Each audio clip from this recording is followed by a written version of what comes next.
Christian, hello, mate. I haven't talked to you for, I think, it feels like about 2 years. Yeah, it's been about 2 years now, I think. Yeah, 2 years. How you keeping, man? Are you well? Yeah, quite good, quite good. It's been busy, but interesting, so can't complain. Great. And Carla, let's be honest, we met before, but I completely forgot about it. I'm so sorry. Remind everyone where we met before, because you've been on the podcast before. Yes, very, very briefly. Although I was smiling so much at the time, I don't think I could almost get a word in. I did a little guest appearance at the end of John Newberry's episode with my fellow Chaincode residents, Amiti Otua and Fabian Jahar, just to chat a bit about the experience of doing the long form Chaincode residency, which is also where I met Christian. So that's a nice little close circle there. And yeah, it's also been about 2 years since we spoke briefly. Yeah. I remember that 15 minutes where the three of you just sat there with these massive grins, like the happiest people ever in New York, getting to hang out in New happy York, days. working on Bitcoin. But now you're an old hat. You're a proper Bitcoin developer now. Yeah, I wouldn't call myself proper, but yeah, I'm working at Lightning Labs. After my time at Chaincode, the excellent tuition I got there from Christian and others, I took a role with Lightning Labs where I work on their Lightning Loop project mostly, and then also do a bit of work in the L&D implementation. All right. Well, before we kick off with what we're going to cover today, because we're going to be talking about Lightning and privacy, I think you should tell people a little bit about the Chaincode residency you did. Just explain what it is, because some people wouldn't have heard that show. They won't know who Chaincode are, what the residency is about. But I think it's a really interesting thing just to let people know. Sure. Chaincode is a magical place. It's an office in New York where Bitcoin developers get to go and work on free and open source Lightning and Bitcoin software. I got to go there in 2019 with a group of about 10 other developers where they were running what they call the Chaincode residency. So we were really fortunate. It was about 2 weeks of seminars, and people like Christian, Fabrice, Rene Picard, a bunch of Bitcoin and Lightning developers came in and gave us a great overview of the network and the system and the protocol and how everything works.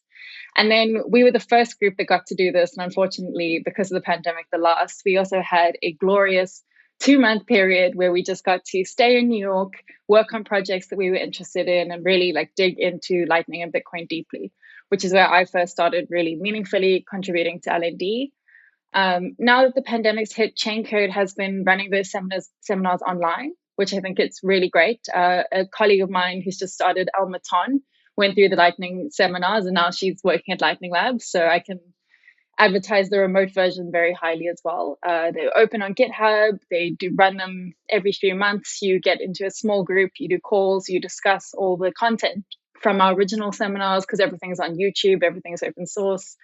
And then you discuss it with a group of your peers. So I think it's a really, really great program. Adam Jonas over Chaincode has just moved mountains to get people into Bitcoin dev. And the other thing I'll mention, just because it's also something I'm involved with, when I was at that residency, I got to meet John Newberry, who's now started an organization called Brink. And they're also looking at improving the Bitcoin developer funnel, specifically through grants to developers. Like a lot of devs have funding from Brink to work on projects. And with what I think is a wonderful program called the Fellowship Program, which Gloria Zhao is currently in. And that's really just an extension of this Chaincode residency. It's a year.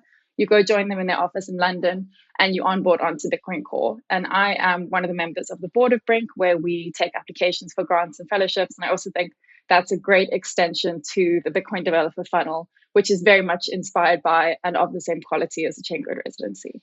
Amazing. Yeah, I love the work John Newberry's doing there. We made a small donation. Hopefully next year we can make a bigger one. But I love what he's doing there. And so you're at Lightning Labs, which is amazing. Is any of your code now out in the wild? Are people using the Lightning Network and your work that you've done, deployed code, is being used? Yes, my code, in my opinion, made its way out alarmingly fast. I felt very new. And sort of when I arrived, I was immediately digging into adding. So my first big change, I guess, was adding a feature called upfront shutdown, which helps you close out, in the happy case, helps you close out your channels a bit more safely in Lightning. And it was deployed, after a few months of review, because we don't add new contributions lightly, but it has been out in the wild since about LND 0.9. Amazing. Well, it's great to catch up with you. I mean, I've interviewed Amita as well, which is awesome. So it was great to catch up with her. Christian, it must be great for you as well, though, seeing these people come through the program and onboarding and just out there, just contributing to the network. Oh, absolutely. I mean, it's always a joy to be able to speak to people about the more obscure details of the protocol and sort of then seeing them join the community and help out, because that's ultimately what we need in the Bitcoin community. More people that are knowledgeable, that are able to contribute to these projects and basically then surpass us eventually to come up with new and interesting ways of doing things. So we're definitely training people to replace us. But the whole project also has a nice side effect of us basically being able to meet in real life and talk people through things, both as as instructors, but also as between specification people as well. So we took the opportunity back in 2019 in New York also as well to work on the specification itself. So Fabrice was there, I was there, René was there. So we had a lot of very interesting discussions that proved to be very fruitful for the specification development itself, and of course our the various implementations as well. So it's an awesome project, and I would love to resume the in-person meetings again. And there's always interesting stuff that comes out of these meetings, and they're just huge fun. So if anybody wants to be an instructor next time, I can only highly recommend it. Well, I want to get back to in-person interviews. I've done a few. I did a few over the last couple of months when I was traveling, but I want to get back to in-person because it's a lot better. We did 2 shows together, I believe, when I did my Lightning series, which was a couple of years ago. And at the time, Christian, I was still a little bit like, I've got no use for Lightning. I mean, I understand why it's important, and it's cool that it works. I just don't need it. But my trips back and forth to El Salvador completely changed that, because pretty much the majority of people that I meet there, they are using the Lightning Network. There's very few actually using the base chain. All the vendors who are accepting Bitcoin in El Zonte, whether it's the patisseria, the coffee shops, they all just want Lightning payments. And it was a real game changer for me. I kind of realized there are places where Bitcoin is being considered as a medium of exchange. And so I was talking about this, and Renee got in touch. He said, Pete, you need to touch on this subject again. So I've already recorded 3 shows. I had Jack Mallers come on and shout very loudly about Bitcoin, which is always a pleasure. I did one with Andreas and Renee. I'm going to do another one with Renee talking about his Picard payments. And I did another one with the Raspberry Blitz guys talking about nodes. But today we're going to get into privacy things. And as per Christian's suggestion, Carla's going to lead the way on this, and Christian's going to dip in occasionally. And I know, Carla, you're very excited about doing this. So really, I think a good starting point is to get into, or for you to start explaining the state of privacy on the Lightning Network and why the Lightning Network is more private. Because someone like myself, I've always struggled with trying to achieve privacy on the base chain. There's so many things I have to think about. I have to think about my browser. I have to think about my wallet addresses. I have to think about coin joins. There's just so many things to think about. I know someone of my level would just screw it up. So I don't really operate with particularly high levels of privacy using the base chain. But when I talk to the Bitcoin experts like yourselves, I get this kind of explanation that when you're using the Lightning networks, it is inherently more private. So probably a good starting point is to explain why it's more private and the state of privacy on the network. Sure. I think I'll start at a really high level. So the Lightning 101, which helps us out a bit with privacy. So if we think about the way that we transact on the base chain, if you want to make a payment from your node, you sign the payment, the transaction, and you broadcast it. And when you broadcast it, actually what you're doing is getting up in a soapbox and saying, hey, everyone in the entire world, I would like to make a Bitcoin transaction.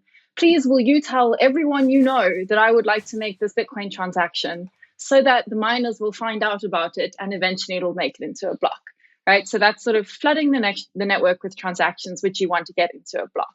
And of course, once they get into a block, then they're on the public ledger, which everyone has access to.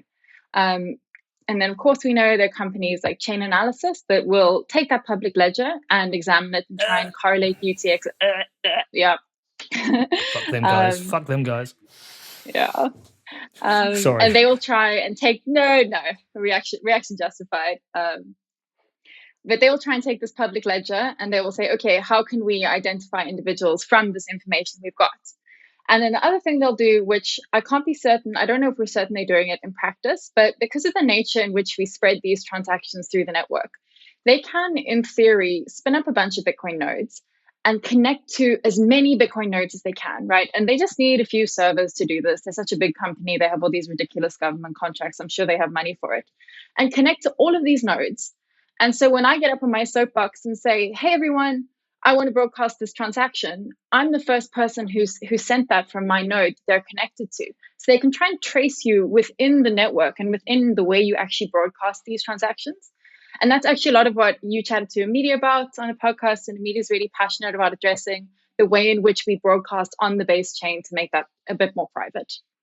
And then when we take it into Lightning, we have a very different way of transacting. We don't do this big flood of transactions through the network. We do it in a much more private way. So the first thing we do is we open up a payment channel. I know you discussed this with Renee and Andreas, but there's one transaction on chain which opens this payment channel. And once we have this payment channel open, we can use that to send and receive in the Lightning Network. But when we do send and receive using that single on-chain output, we don't tell everyone in the Lightning Network that we're going to send this transaction, because then we wouldn't really be scaling. And part of the point of the Lightning Network is to scale. So instead, we wrap everything up in a very nice onion and send it through one route in the network. So only the people who are on path in that payment, so the people between me and the people I'm paying, can actually see that this payment has occurred. And even though they can, it's onion routed, so they can only see who it's coming from and who it's going to. And we can dig into that a bit more later in the podcast. But essentially what this means is that senders get really good privacy because no one can see where it's going, and receivers get some improvement in privacy, although we still have some quirks to work out there. But once you've opened this channel on chain, you send and receive, and you can do all of these transactions, and you can route and all of these things. And when it becomes time to return to the chain, the only thing that closes out on chain is the aggregation of all of those transactions. So it shows a change in balance in that channel. So say I started with 0 and you had a Bitcoin. Maybe when we close out, we each have half a Bitcoin. So there is knowledge that a change in balances has occurred. But we could have sent half a Bitcoin between ourselves. We could have sent 1,000 transactions back and forth. We could have, just had a payment routed through our channel and actually not interacted with each other at all. And so that level of aggregation that we achieve is really nice in that there's not so much information on the public record.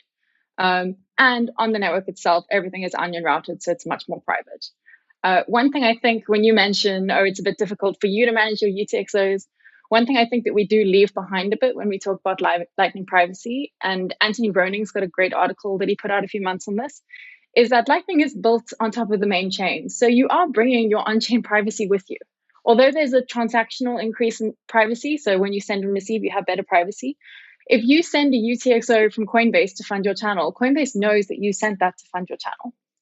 And those channels on the Lightning Network are announced to everyone in the network so that we can route, much like we announce those transactions, which has a bit of a privacy issue because you announce your node's public key and your node's IP address in most cases when people aren't using Tor.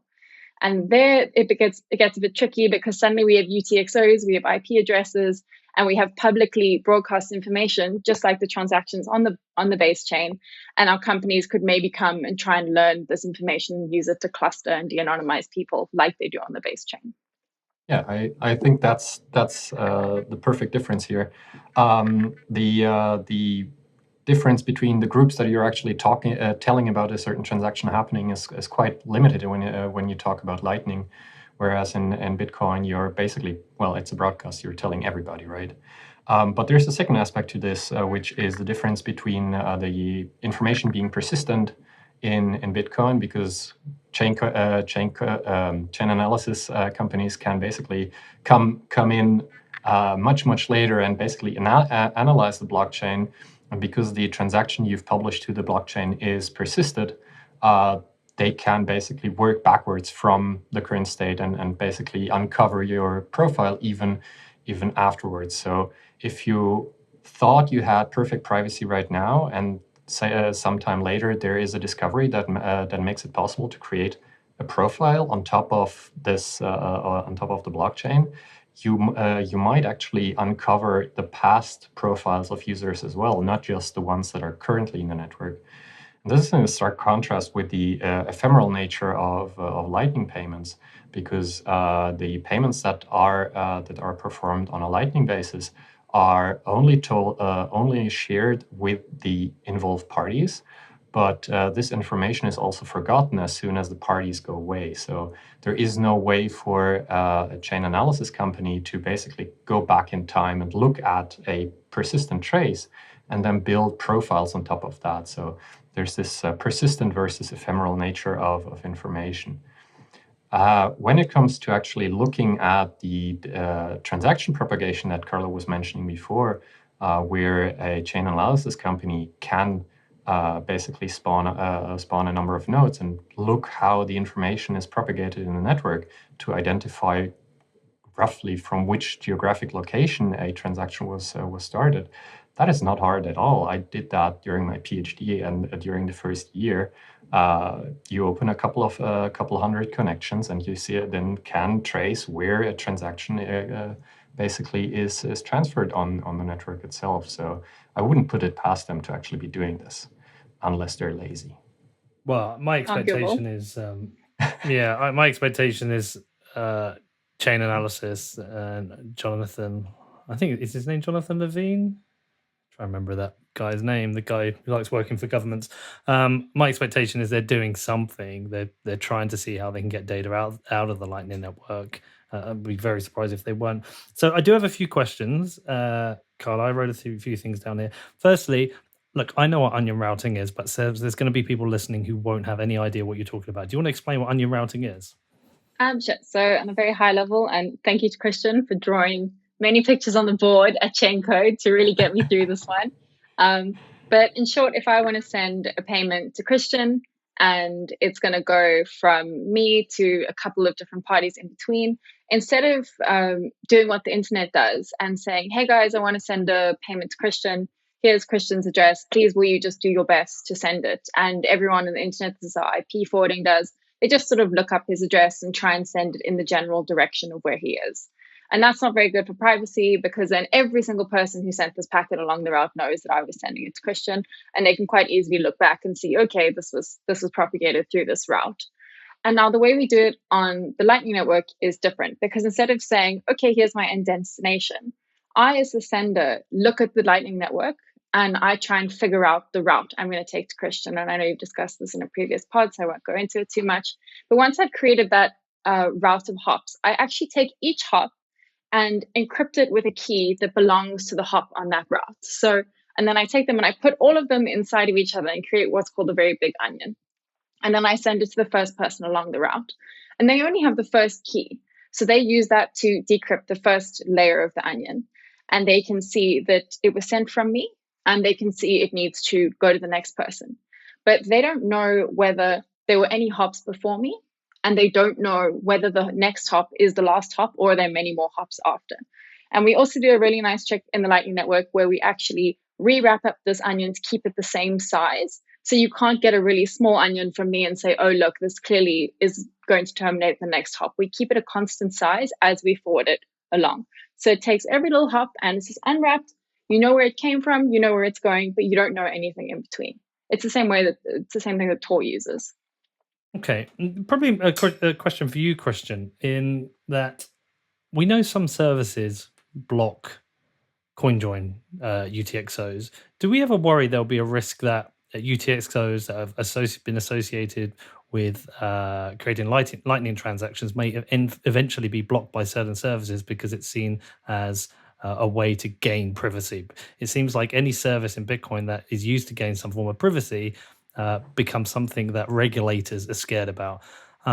Can you identify UTXOs that have been used for people to transact on the Lightning Network, or is it just a transaction? Is it just something that's created on the base chain and nobody knows?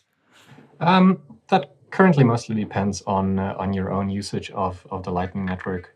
So looking at the footprint that a Lightning channel leaves on the blockchain, it basically is just a multisig.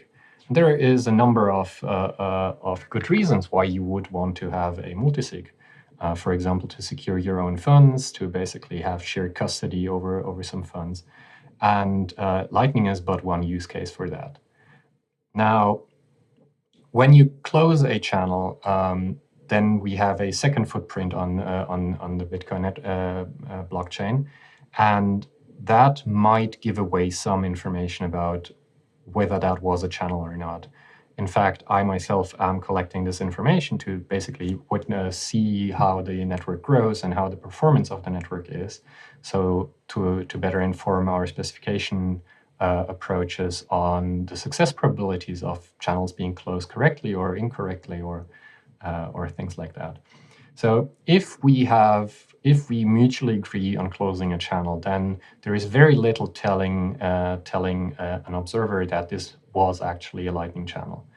This is simply because when we set up the channel, we created a 2 of 2 multisig output, and when we close the channel, we just spend that 2 of 2 multisig. There is nothing special about this closing transaction. It just looks like any other transaction, and so that's the, let's say, happy path. Now, if we start doing things like unilateral closes because our counterparty went away and I need to get my money out of this channel, then there already is some indications that this was indeed a channel. And specifically, there is a timeout involved and a script structure that will tell an observer, yes, this is a Lightning channel, or this is very likely to be a Lightning channel. Even worse, if we have a cheating party, then it becomes very clear that this was a Lightning channel, because the counterparty will retaliate against this cheating attempt and will claim all of the funds in that channel. So the more collaborative we are, the fewer traces we leave on chain, and the less cooperative we are, the more we're giving away our privacy. Now, this could be used in future to actually say, okay, no, these funds are tainted or not. But it is basically a race between us and whoever is trying to enforce these things, right? If we manage to taint all of the coins by being at some point involved in a Lightning channel, then they'd be out of business if they were to do something like this. And the more we normalize the use of Lightning, the less these bad actors can actually use that information to say, oh no, this is bad money, that should not be accepted. Furthermore, in future we can actually improve that by using Taproot and Schnorr signatures. So at that point, we won't even see that these are 2 of 2 multisigs. It will just be a completely normal transaction that looks like any other transaction. And so with these incremental improvements, we can also improve the privacy of the channels themselves. Okay. We're going to get into some quite technical details, and that's where I have to obviously be honest that Ben, my producer, helped me prepare some of this, because a lot of it goes over my head and I'll do my best to understand it. But Carla, my basic understanding is okay for the next question, in that what I understand about Bitcoin is there can be multiple implementations, but most people are using Core. What is the state of Lightning? I know, again, there can be multiple implementations, but is people mostly using the Lightning Labs implementation, or is there a bit more of an even spread? I don't have very up-to-date numbers with that, but I think a research paper came out that about 65 or 70% of the network is currently using LND. Because in terms of privacy, when we use these different implementations, there are slightly different signatures that all of us leave, be it a different default value, or recently I saw something that C Lightning sets some like funny alias name, and you can figure out that a node is a C Lightning node if it uses one of the words on the alias generator list. So there are these really small things that having different implementations will affect privacy. If people start to set their own defaults and really manage their nodes quite differently, I think that will change. And in terms of the comparison with Core, I think that the reason most people use Bitcoin Core, first of all, is because the code sort of is the protocol, whereas in Lightning we have the bolts and we all do our best to abide by them. So we have a much more formal sort of consensus system, even though Lightning doesn't need global consensus, which is why it's much easier for us to have different implementations versus Bitcoin Core, where if you have a break from consensus, it's actually pretty catastrophic for everyone who has been broken off from the main network. Christian, just on that, just to add to that, are there any particular risks? I mean, I obviously don't understand stuff like this, but are there any particular risks with multiple implementations whereby I know these are interoperable, but like if when I get the explanations of how the Lightning Network works, there's a lot of complexity behind there. There's a lot of complexity that's being built into the system to make it work. Are there any particular risks in having multiple implementations that things aren't interoperable? There are mistakes that happen. Yeah, I think the key differentiation between the base layer and Lightning lies exactly in how big the group is that needs to reach consensus. When we're talking Bitcoin on-chain, then we're talking about tens of thousands of users that all need to agree on a certain value. And where a slight misinterpretation of the rules might actually end up splitting the network in multiple parts that are unable to reconcile at any point in future, which is a catastrophe when it comes to a monetary system, of course. And we've seen these kinds of things where the description didn't match what was actually happening. Back in 2011, I was actually trying to build my own implementation of Bitcoin, and so we had to go and basically. we actually had to go in and look exactly at how Bitcoin did what it did, and we found a couple of discrepancies where the code definitely did not what basically the label on the tin was saying, like the object check multisig operator, which for some reason took one argument more. And if you didn't implement that same bug in exactly the same way, then you would come to a different conclusion than Bitcoin Core would. And suddenly you wouldn't be in agreement anymore with the rest of the network. So you'd basically be inadvertently forking off the network. This is then compounded by the fact that even if we have a very specific, very detailed description of what the protocol does, there is no way for us to actually verify that multiple implementations do the same thing in all cases. So that's a research topic that has been worked on in computer science for decades now. So I don't think we're going to solve it quite easily right now. Now, when we talk about the Lightning Network, this is completely different, right? The group that has to come to an agreement is the two of us, and so worst case scenario, if we have an incompatibility, then it's just the two of us that might end up in a stalemate, and we also have the backup mechanism of going back to the Bitcoin chain and letting the Bitcoin blockchain resolve this conflict or difference in opinion. And so we actually have this way of dropping back on chain. And funnily enough, that's what we do in most cases is, we don't know what the current state is. Let's have the Bitcoin blockchain resolve that for us. And the Bitcoin blockchain, of course, does not have this backup system, so it needs to be absolutely bulletproof. And so there's this difference both in the size of the consensus, but also in the backup systems that we have available. And therefore, for Lightning, we chose to go for a much more specification-driven effort, where we write down how things should be working, and then based on that, we can build multiple implementations that adhere to this specification. And if two implementations disagree, well, then we go back to the specification and can say, okay, this is how it should have been done.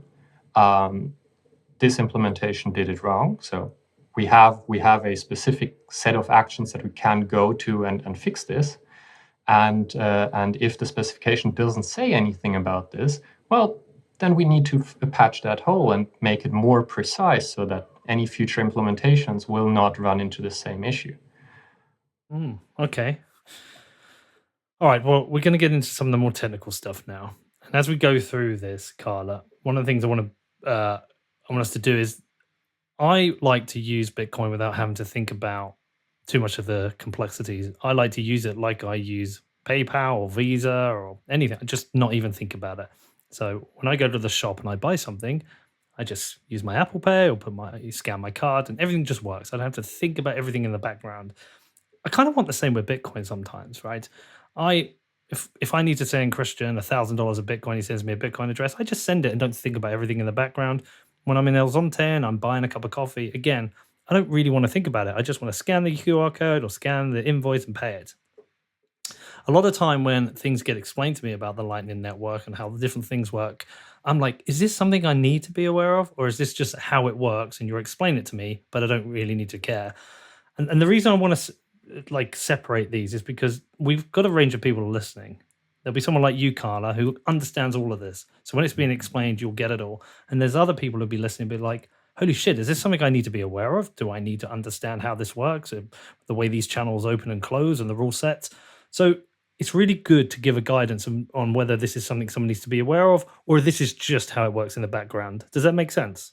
Yeah, of course. I think it's, for most things, it's like a 50-50 case of you always asking a bunch of nerds how these things work. So of course we want to talk about them.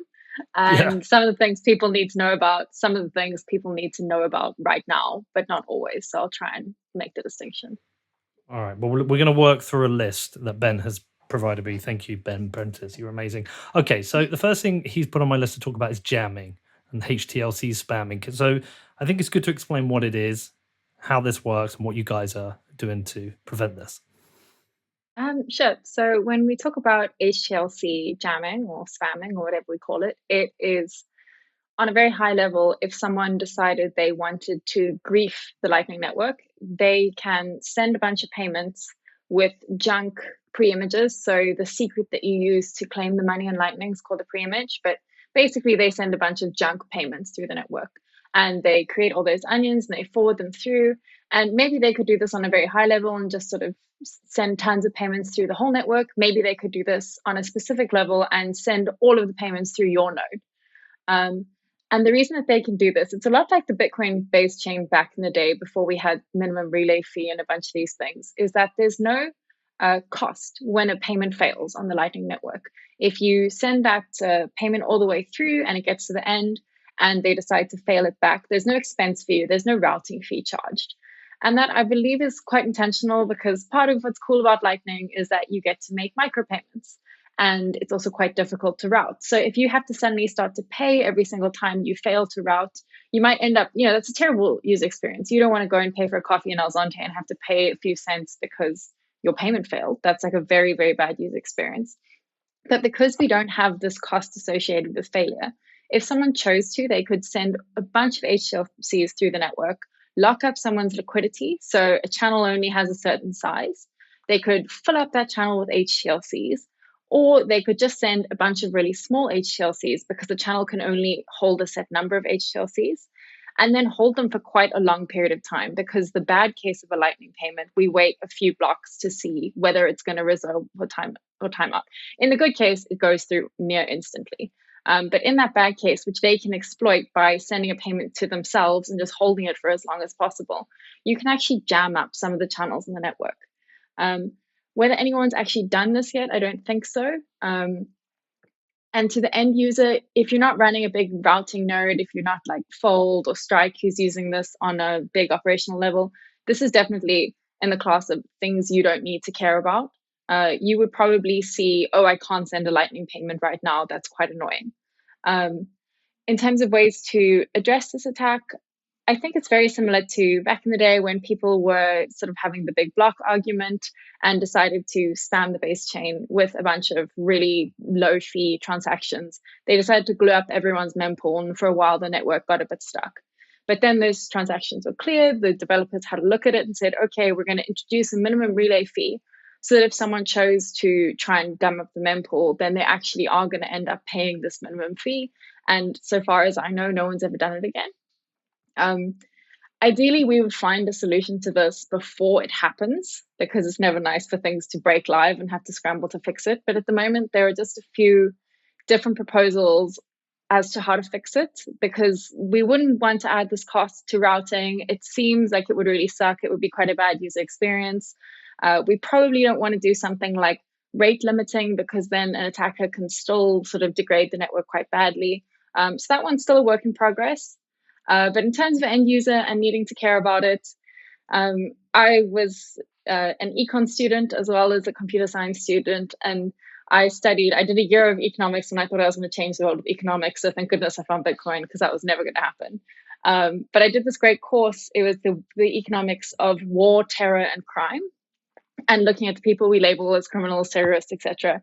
And like using these economic studies to prove that these people are rational actors. Although you think someone that does these things might be crazy, they're actually doing something with a very specific cost benefit analysis in mind. They're making rational economic decisions doing what you might think is an irrational thing.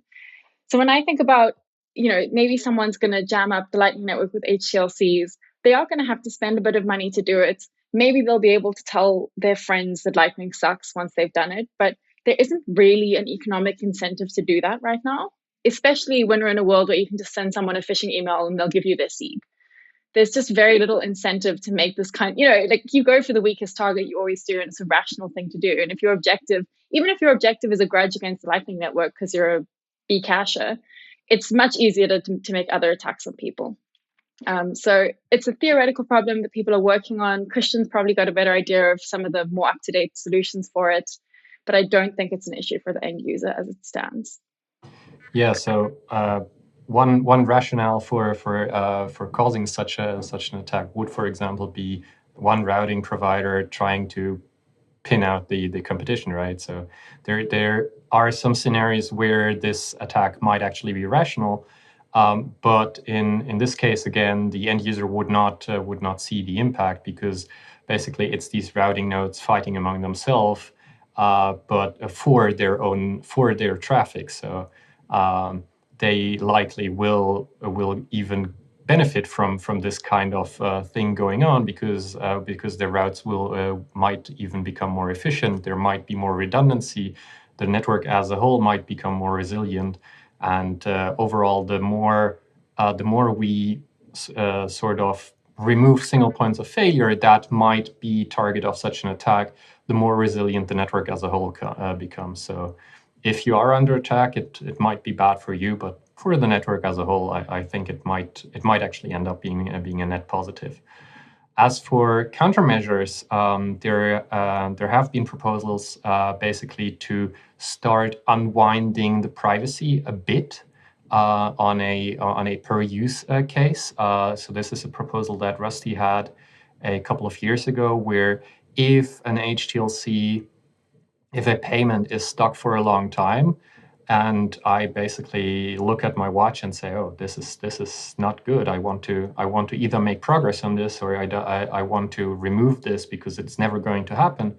Then I will ask the next person that I forwarded this to, "Hey, where is this stuck? Now provide me with a proof that you've done something to free these funds that are currently stuck, or I'm going to close the channel with you." So by doing this, you basically can follow the trail of the transaction itself, incrementally learning more and more about the payment, again, just because it is stuck, basically. Locate the place where it got stuck, and if it was a malicious attempt by somebody to hold these funds locked up, then we can actually punish them by basically causing them a monetary loss in the form of a channel being closed, for example. This is one proposal that has seen some work, but we've recently moved more towards a more proactive way of doing this, by basically imposing a cost even to failed attempts by having upfront payments.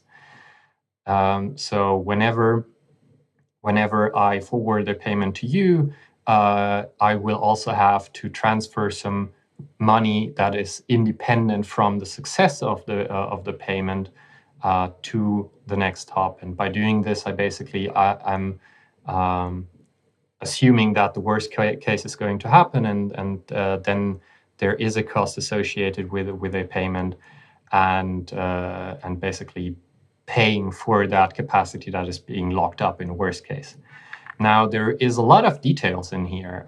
For example, if we get this wrong, you might always, as a routing node, be able to get the upfront payment and basically reject everything, because, well, all I wanted was this small amount of money that I'm assured to get, and not forward any payment. And on the other hand, we need to make this payment proportional to the time that a payment might be stuck. So me holding on to a payment or the funds in these channels for a week should definitely cost more than me holding on to funds for 2 seconds that it actually takes to perform a real payment. And so there is a lot of details that we have to discuss and have to take into consideration when designing these things, in order not to open new issues, still being fair, and not sort of sabotaging our actual use case, which is enabling fast payments using Bitcoin that are settled immediately without weakening the privacy guarantees that we have, and basically without slowing down any of this and making it prohibitively expensive. So yeah, we are working on these proposals in the background, but so far we've not found sort of the golden solution that we'd like to move forward on. But I'm hopeful that we will eventually get there. I'm pretty sure you will. Okay, so the next thing, Carla, that I find interesting that we're going to be talking about is probing of balances and senders, recipients, because that sounds like the kind of thing chain analysis might try. They might be interested in looking at. Can you explain what's going on here? Sure. So the concept of probing is pretty related to the idea of channel jamming, although you wouldn't do it at such a extreme level as trying to shut down someone's entire channel. But the high-level concept is that all Lightning channels that are public advertise their capacity. So say you have 1 Bitcoin in your channel with Christian, everyone on the network knows that you have 1 Bitcoin. But what they don't know is that 1 Bitcoin entirely on your side? Have some of it been sent to Christian? What is the actual balance between the two of you in this channel? And that's intentionally kept private. And the reason that's kept private is, in theory, if we were to advertise these balances all the time, you would be able to trace payments through the network. Because if you saw 10 sats shift in my channel with you, then 10 sats shift in my channel with Christian, it's a fair assumption that I made a 10 sat payment to Christian, and then we both lose our sender and receiver privacy. So that information is intentionally not revealed in Lightning, even though it would make routing like very, very simple and probably reduce our failures quite a lot. We do it for privacy. There's always a trade-off somewhere with privacy if you look hard enough. So the concept of probing, if you were chain analysis and you say, okay, well, I would like to do this tracing of payments through the network. And the way that I will do this is by trying to find out the balance on a specific channel and then apply the same attack to many channels in the network, trying to trace that 10 sat movement through the network. And the way you can do this is you send a few payments through a specific channel, and you start with, say, the full capacity of the channel. And if that can route, it means that full Bitcoin was in the channel. But if it couldn't route, it means that somewhat less of that balance was available. So you send a smaller amount. So say you send half a Bitcoin. If half a Bitcoin goes through, you know that between half and 1 Bitcoin was on your side of the channel. And you can use something called a binary search to send various amounts through to very quickly and very efficiently narrow down on the amount that's in that channel based on the failure you get, because we return a specific failure when we say, oh, I can't route this, I don't have balance. So what you're doing is, chain analysis doing, is you're sending all these payments through a bunch of channels and basically searching, trying to narrow down their balance. And once you've done that to one channel, you need to also simultaneously be doing this to a bunch of channels, because finding out the balance in isolation isn't really an interesting piece of information. you need to see this balance change through the network. And that, in theory, is a way that you could try to de-anonymize senders and receivers. I'm not sure how much it works in practice, because when we change balances in the network, we do sometimes batch updates. So if there was a change of 100 sats between me and Peter, it doesn't actually mean that there was a 100 sat payment. It could have been 2 5s and a 90. And so even if Chainalysis were able to send all of these payments through binary searching and get the balance changed through the network, I think it becomes a pretty complex task pretty quickly to kind of try and divide this up into individual payments. So while you can certainly and incredibly trivially get the balance of one channel, we did that at Chaincode residency in under an hour with Willow Bone. The ability to actually de-anonymize people and trace payments through the network, I think, will be a lot more challenging, because suddenly you need to match up all these different amounts, all these different payments, which is actually quite a computationally hard thing to do, unless there's only one person using the Lightning Network, which seems pretty implausible now. So that balance attack does exist, but the impact on the end user, I don't think they can say to the government with a very high degree of certainty that they've broken privacy on Lightning. Yeah, so I personally dislike the framing as probing as being an attack so much, because probing does have some very legitimate use cases as well. I mean, every time that we perform a payment, for example, we send out attempts of payments, and they either go through or they come back. And under a certain point of view, these are actually probes as well, right? We are probing whether we can use a channel for a certain payment or not. And this turns out to be a very important part of the payment process itself. So we send out a partial payment to one side, and then we get it back because some channel didn't have enough capacity. And so us learning some information about the current channel capacity of certain channels that we might end up using is actually really helpful, because then we can split the payment in two and try two different routes, and this actually is part of our payment process. Now, I do agree when you try to pinpoint the exact balances of a channel for the purposes of basically collating this information with what you know about other channels, and then sort of tracing a payment as such is definitely nefarious. And we should do everything we can to eliminate this. And in a certain extent, we are. For this attack to actually work, to identify payments, as Carla correctly said, is we have update batching. So if multiple payments go through the same channel, then they get batched into the same balance change, and an attacker would then have to basically disaggregate them again and sort of assign them, which is a computational very hard problem called the subset sum formula computation. And so the more traffic we have in the Lightning Network, the less possible it is for an attacker to actually identify this. As Carla said, when you only have one user in the network, it basically becomes trivial because you can assign any change to that user.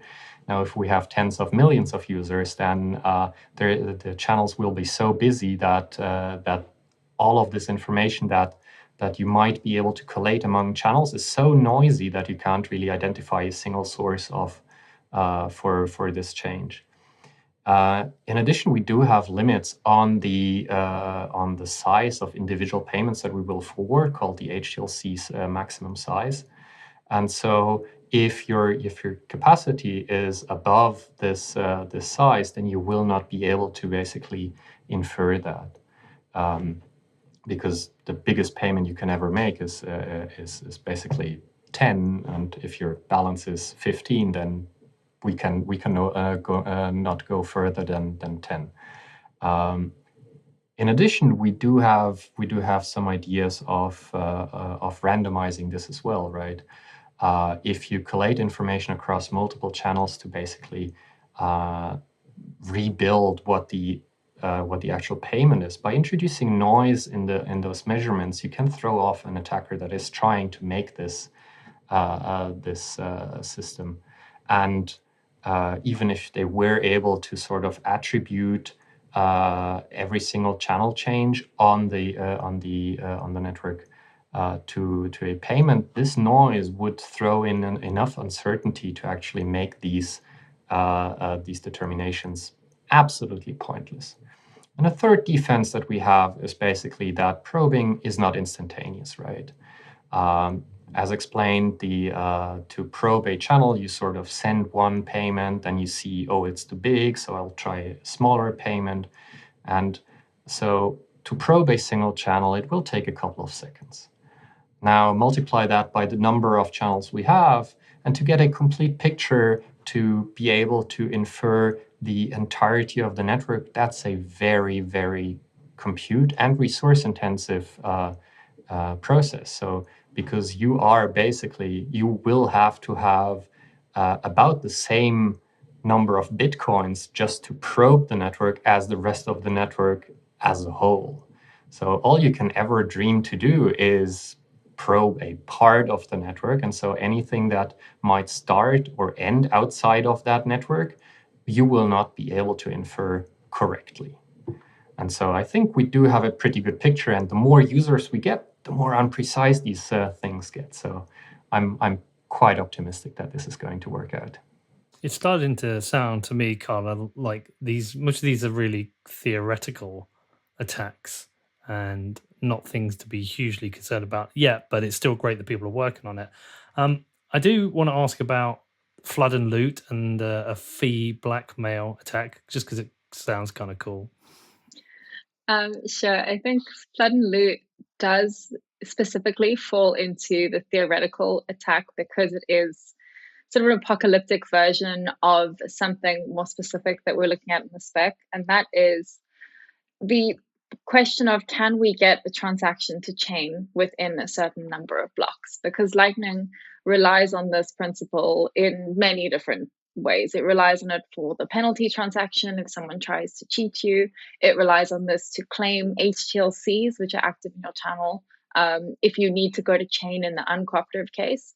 And when that assumption that we can claim on chain in a certain number of blocks fails, the security, well, not the security, but there is a potential for loss of funds on Lightning.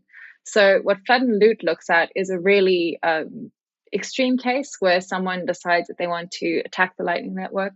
They have to open channels, and they have to send HLCs. So they do have to commit funds to do this attack, although it is, you can do it when fees are low on a Sunday night, maybe not so many, but they need to be capital present to route these HTLCs because they need to initiate payments.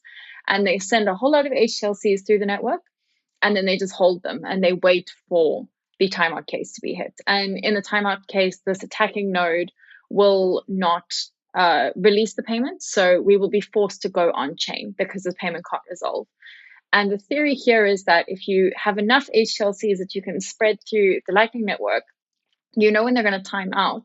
So you can actually predict when you're going to congest the mempool, because it's often very difficult to know exactly when you're going to congest the mempool. But if you can spread enough of these HTLCs, it'll all go on chain at the same time. You'll have a bunch of Lightning nodes that now need to claim their HTLC on chain, but the mempool's full because all these channels have been closed. So now you as the attacker can come in and claim funds on one side and not allow people, and people don't get into the chain on time to make that base assumption. I don't think the apocalyptic version of flood and loot is likely to happen. I think that we need to engineer solutions for a full mempool because the Bitcoin mempool is going to be full. And this is something that is really actively being worked on in the spec right now in the individual case, because if we solve the individual case, assuming a full mempool, then we solve the flood and loot case, because it doesn't matter how the mempool was full. The mempool's full and we need to deal with it. That's why we have Lightning. Anything to add to that, Christian, or did she just nail it? That's a perfect explanation. I mean, it is a very, very nice combination of sort of using the Lightning network to attack Bitcoin and then cashing in on the Lightning network. But I think we've had to deal with these kinds of mempool congestions issues for a while, and so by addressing the underlying problem, we can make this much safer, and basically give the ultimate solution for all of this right away. Well, the next question I wanted to ask you then, really, Christian, is these potential attack vectors, are they all traditional computer science attack vectors that people are aware of, or distributed systems, or specific to Lightning, or just a combination of everything? Because if they're specific to Lightning, I'm assuming there are perhaps unknown attacks that people might be working on. I think they're probably a combination of both, right? We are often able to take a what is seemingly a new attack in Lightning and basically reconcile it with some existing theory in computer science, and then from there use the proposed solutions that were proposed like 10 or 15 years ago, and then make use of them to solve our actual problem in Lightning. But sometimes we do have really novel issues that we might want to address. One of these cases, for example, is the transaction pinning attack, which boils down to my counterparty being able to broadcast a transaction on my behalf, might do so in a way that makes it really unlikely that this transaction is going to be confirmed. And similar to the flood and loot attack, that might then lead to me being unable to recover some funds, and basically the attacker being able to take the funds from me. So this is a very novel attack that as far as I know, we haven't seen in anything computer science related so far. And so this is also where it becomes really interesting for academics and for researchers in general, is because where other people get afraid, we get excited, right? We see something that we can dig into and sort of try to come up with novel solutions, and basically then take something that is very scary and make it exciting, and find a clean and nice solution. And so I find this very very interesting. And so far we have a couple of issues that are yet unaddressed, but they're mostly low priority, I would say. And having this specification process where we have a lot of eyes on whatever happens in the specification and the proposed changes also helps us to identify these kinds of things very, very early on. So Antoine Rillard, for example, found this transaction pinning attack, and we've had some very constructive discussions internally, and that meant that a couple of proposals that would have fallen under this sort of this umbrella of this attack were discarded right away, because, well, they would have been vulnerable. And so having many eyes on this, and having many people working on this, and many sort of adversarial minds working on this is also a great benefit of the Lightning community. Carla, just bringing it back to how I use the Bitcoin network. I operate an Umbrel node, and I'm considering testing a Raspberry Blitz and having to play with that. But I have a Lightning node with my Umbrel setup. I'm not using it just yet. I still haven't fully played with it, just because I was away for a good 8 weeks after I set it up. But am I at any risks myself with regards to exposing my IP address to my node? Is there anything there as a personal level, I should be doing? Well, I think the risk with an IP address is that if someone like Chain Analysis were listening to the gossip that we send around the Lightning Network, there is a reasonable expectation that a government or a surveillance company would be able to link your IP address to your real world identity, because you pay a service provider, that service provider knows your name, they know your credit card. So I think that is one of the big privacy considerations for Lightning, specifically when you have public channels. When you have private channels, your IP address won't be exposed to the network, which is why it's really great. I think Umbrel actually runs on Tor by default, as does Raspberry Blitz, if I remember correctly. So then you are covered in that your IP address is not being advertised. And I think it's amazing that these node packaging solutions are actually going with Tor first, because it is a hard ask for a regular user to set up Tor and get going with that level of security and privacy. Yeah, so I think you're okay. The only thing, if you're opening public channels, you still do need to be aware that the UTXOs you use could be associated with that Tor address, because they are still clustered. But other than that, if you're using something which is using Tor, you don't need to worry as much. See, that's typical. I had no idea I had Tor and I was using it by default, but I'm okay with that level of my unnerdy knowledge, because I kind of just want to be in that place where things just work for me, which I've always talked about. And I'm not kind of ashamed about it, but it doesn't mean I don't appreciate all the good work that people like yourselves do, or the Umbro guys do in getting this together. I do kind of have a closing out question for you, Carla, but I mean, there's lots of things Ben sent me, and there's lots of other things that I could have asked you and talked about. But is there anything specifically with regards to privacy on the Lightning Network I haven't asked you about that you wish I had? Well, I think it is worth mentioning that the privacy risk for receivers on Lightning is slightly different to the model for senders. So when you are sending, you get to create that onion yourself, and you have very, very good privacy on Lightning. But when you are receiving, you do give someone an invoice, which tells them how they can make this payment to you in the network. And because they have to do this pathfinding, and they potentially have to deliver payments over private channels, you do actually give them some information. So specifically, you give them your public key at the moment.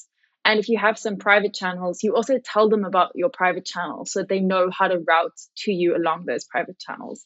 And those two things I think are fairly well known by now. Christian has a great concept called rendezvous routing, which I think would help to address some of these issues, because you then don't need to give your public key or your private channels. You instead just give a partial onion to the person who's paying you and saying, hey, this is the last bit of the route, and they don't need to know exactly where they're going to. So that's an important one to mention. I think what's nice about Lightning is when you think about privacy and security on the whole, there's lots of things that are to be done. So, I mean, I'll maybe play Peter for a second and ask Christian a question. But in a world where we have all the things we want, what are we worried about? Like in a magical world where Taproot and Schnorr have activated perfectly, we've upgraded the Lightning Network, we have rendezvous routing, we have PTLCs, which we didn't even touch on in this talk. Like, my question is, now what are we worried about? After we've had a huge party, we popped champagne, we've all gotten over our 7-day hangover.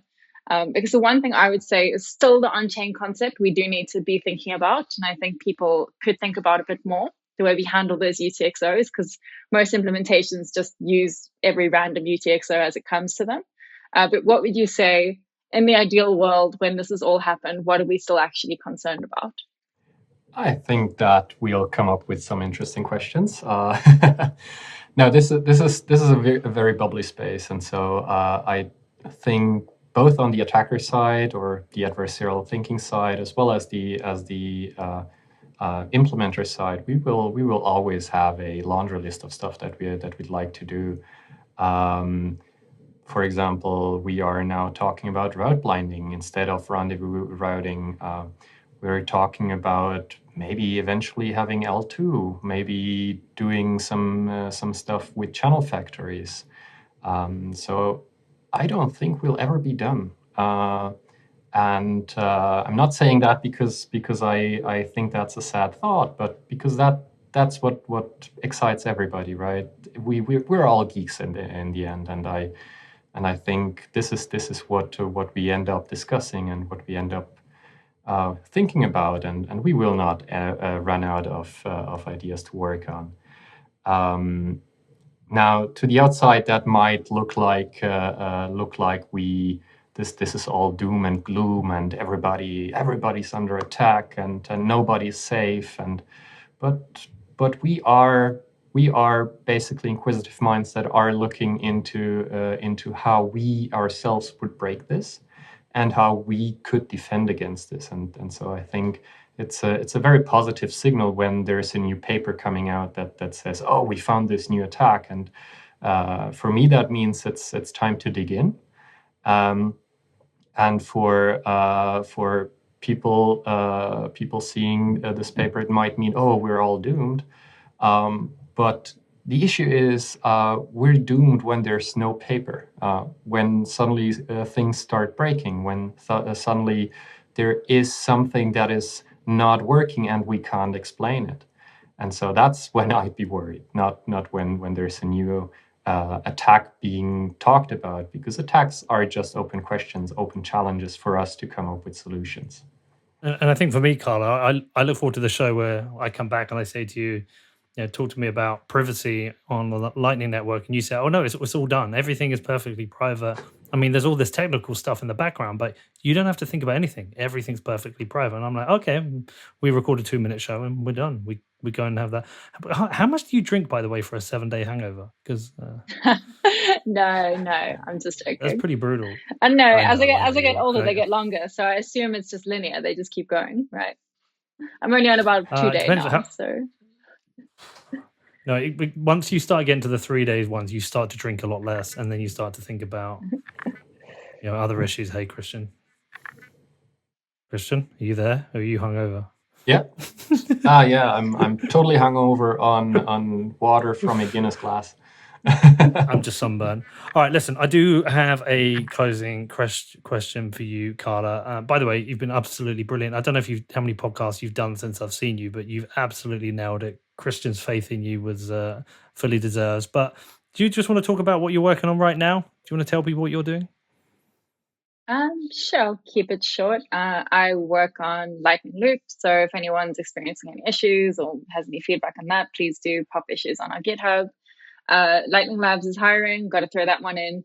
If you are an organization who are looking to support free and open source development, please check out Brink. And other than that, yeah, my Twitter DMs are open. Nothing bad has happened so far. So if anything was unclear or anyone's interested in getting stuck in on this, hit me up on Twitter. What is your Twitter? It's actually Carla Casey, because Carla Casey is a scammer. So don't follow her. Okay, I'll put that in the show notes. Do you know what I also think we should do? I think we should get you, Amiti, and was it Fabian? Was that his name? Yes, Resi Reunion. We've been dying for one. We did like little calls during lockdown and all of that. So Resi Reunion would be amazing. Yeah, Resi Reunion. We'll get. God, why am I lost his name for a second? John?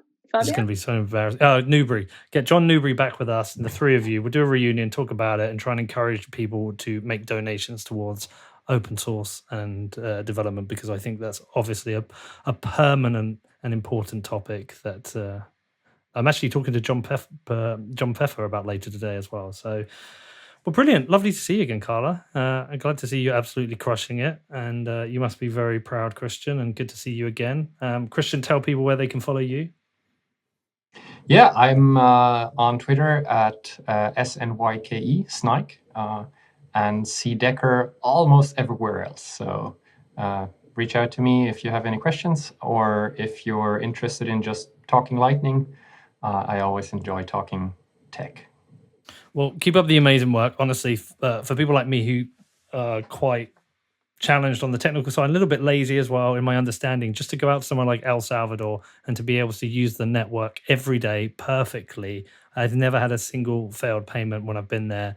It's down to the great work of people like you, and I get to live on the shoulder of what I think are technical giants. So I think you deserve a lot of credit for the amazing work you do to contribute to the network. Thank you both for coming on and talking me through this.